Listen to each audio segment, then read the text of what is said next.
नमस्कार बंधुरा chef Shravani daily vlog channel पक्ष থেকে সবাইকে স্বাগত জানিয়ে আজ আবারও একটা ভিডিও আপনাদের সামনে শেয়ার করতে চলেছি।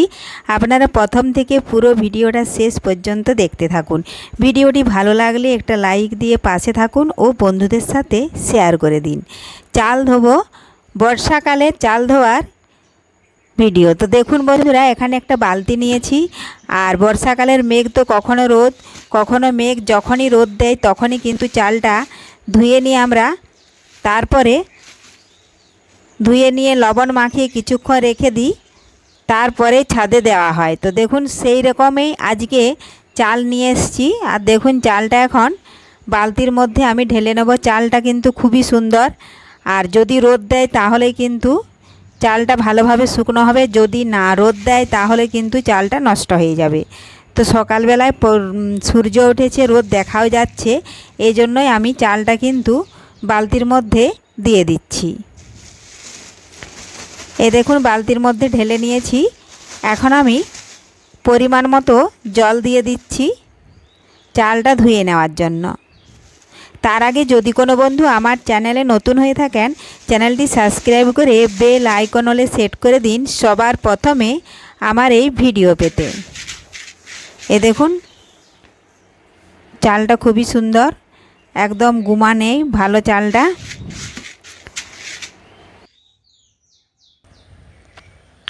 খুবই সহজ বাড়িতে বর্ষাকালে চাল ধুয়ে নেওয়ার। এই সহজ পদ্ধতিতে চালটা ধুয়ে নিলে মুড়ি কিন্তু খুব সুন্দর হবে। দেখুন আমি বালতি থেকে জল আমি ঢেলে নিচ্ছি। এই দেখুন,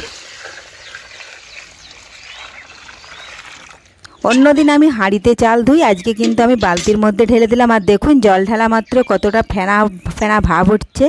আর এই দেখুন হাত দিয়ে মেখে নেব। মাখতে মাখতেই দেখুন নোংরা জলটা কিন্তু অনেকটাই বেরিয়ে যাবে। এমনিতেই বর্ষাকালে চাল যদি ভালোভাবে জল না মরে, সেটা যদি রেখে দিয়ে একদিন, তাহলে কিন্তু ভেতরে অনেকটাই ভিজে যায়। এজন্যই এখন আর চাল ভেজানোর কোনো প্রয়োজন নেই বর্ষাকালে। এই পদ্ধতিতেই কিন্তু চালটা রেডি করে নিতে হবে। এই দেখুন হাত দিয়ে মাখতে মাখতে আমি নোংরা জলটা পুরো বের করে নিচ্ছি। তারপরে সামনে যে ছিদ্র দেওয়া টকাটা দেখা যাচ্ছে, ওই টকার মধ্যে কিন্তু আমি হাত দিয়ে ছেঁকে নেব। ছেঁকে নেওয়ার পরে বালতি দিয়ে আবার 2 বালতি জল ঢেলে দিলেই কিন্তু টকার ছিদ্র দিয়ে যেটুকু নোংরা জল থাকবে চালের গায়ে, সেটা কিন্তু বেরিয়ে যাবে। তাহলে চালটাও কিন্তু খুব সহজেই ধোয়া হয়ে যাবে। এই দেখুন মেখে নিচ্ছি। আর আমরা বাড়িতে চাল ধুয়ে নিলেই কিন্তু এই পদ্ধতিতে চালটা ধুয়ে নোংরা জলটা বের করে নিই। আর এটা যদি না বের করে নিয়ে যদি মুড়িটা ভেজে আমরা খেয়ে থাকি, তাহলে কিন্তু পেটের নানা সমস্যা হতে পারে। এজন্যই কিন্তু আমরা ধুয়ে নিই। যেমন মেশিনের ভাজা মুড়ি কিন্তু ওরা এই পদ্ধতিতে ধুয়ে জলটা বের করে দেয় না। এজন্য ওদের মুড়িটা যখন আমরা খাই তখন কিন্তু অনেকটাই আউলে যায় মুড়িগুলো মাখতে মাখতে, কিংবা জলটা অনেকটা নোংরা বের হয়। এই দেখুন এই পদ্ধতিতে ধুয়ে আমি জলটা ফেলে দেব। আর টকার মধ্যে ছেঁকে নেব। টকার মধ্যে ছেঁকে আবারও কিন্তু 1 বালতি কিংবা 2 বালতি জল আমি ঢেলে দেব। তাহলে কিন্তু চালের গায়ে যেটুকু নোংরা জল থাকবে সেটাও কিন্তু বাইরে বেরিয়ে যাবে। দেখুন এইভাবে সমস্ত চালটাই আমি ছেঁকে নিচ্ছি। বাড়িতে চাল ধোয়ার সহজ পদ্ধতি এটাই। দেখুন ভেজাতেও হবে না। আর এখন তো বর্ষাকাল, চাল তো ভেজানোই যাবে না। চাল যদি ভিজিয়ে দিই আর যদি কোনো কারণে রোদ যদি না দেয়, তাহলে ওই চালটা যেদিন রেখে দেবো সেদিন কিন্তু ভেতরে আবারও ভিজে যাবে। এই জন্যই দেখুন এইভাবে ধুয়ে আমাকে চালটা রেডি করে নিতে হবে। বর্ষাকালে আগে থেকেও যদি শুকনো করে চাল রেখে দিই, অনেক দিন থাকলে কিন্তু সেটাও কিন্তু নরম হয়ে যায় আর কেমন একটা মুড়িগুলো গন্ধ ছাড়ে। এজন্য আগে থেকেও বেশি চাল শুকনো করে রাখা যাবে না। এই দেখুন সমস্ত চালটাই আমি ছেঁকে নিয়েছি। আর নিচে যে চালটা থাকবে সেটা কিন্তু আর ছাঁকবো না, ঢেলে দেব। আর ছাঁকবো না, এখন আমি এটা বালতি মতোই কিন্তু জলটা ফেলে দিয়ে যেটুকু নিচে চাল আছে সেটা ঢেলে দেব। দেখুন বন্ধুরা ঢেলে দিয়েছি। এখন দেখুন ওপর থেকে আমি আবারও 2 বালতি জল এইভাবে মগে করে নিচ্ছি। কারণ বালতি মতো যদি ঢেলে দিই তাহলে হড়হড় করে ঢেলে দিলে চালটা কিন্তু বাইরে পড়ে যেতে পারে। এজন্য দেখুন আমি একটা মগ নিয়েছি বা ডাব্বা নিয়েছি, দিয়ে এটাতে করে দেখুন ঢেলে দিচ্ছি চালের গায়ে নোংরা জলটা কিন্তু বাইরের দিকে বেরিয়ে যাচ্ছে, তাহলে চালটা কিন্তু খুবই পরিষ্কার হয়ে যাবে। এই দেখুন এই পদ্ধতিতে ধুয়ে নিচ্ছি আজকে। আর বর্ষাকালে কিন্তু আমরা এইভাবেই চালটা রেডি করে নিই, যেদিনেই রোদ দেয় সেদিনেই কিন্তু চালটা একটু ধুয়ে নিই, চাল ভেজাতে হয় না। এ দেখুন জল কিন্তু ঝরে গেছে আর হাঁড়ির মধ্যে ঢেলে নিয়েছি।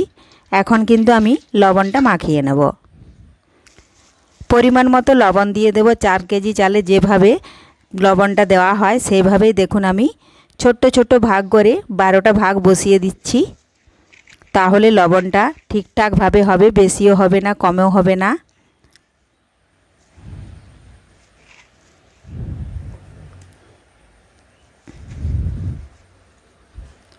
এই দেখুন 5টা হয়ে গেল।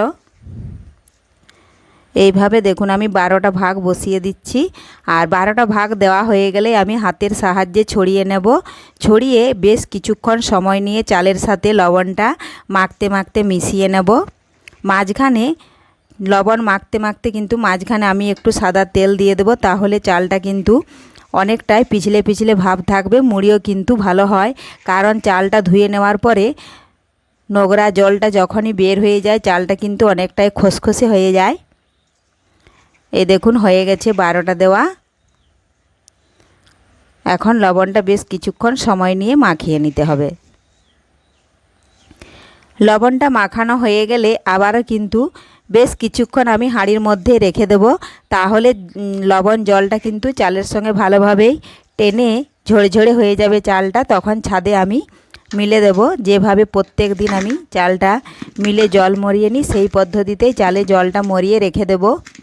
আবারও যেদিন রোদ দিবে সেই দিন কিন্তু একটু গরম করে নিতে হবে, কারণ এখন বর্ষাকাল।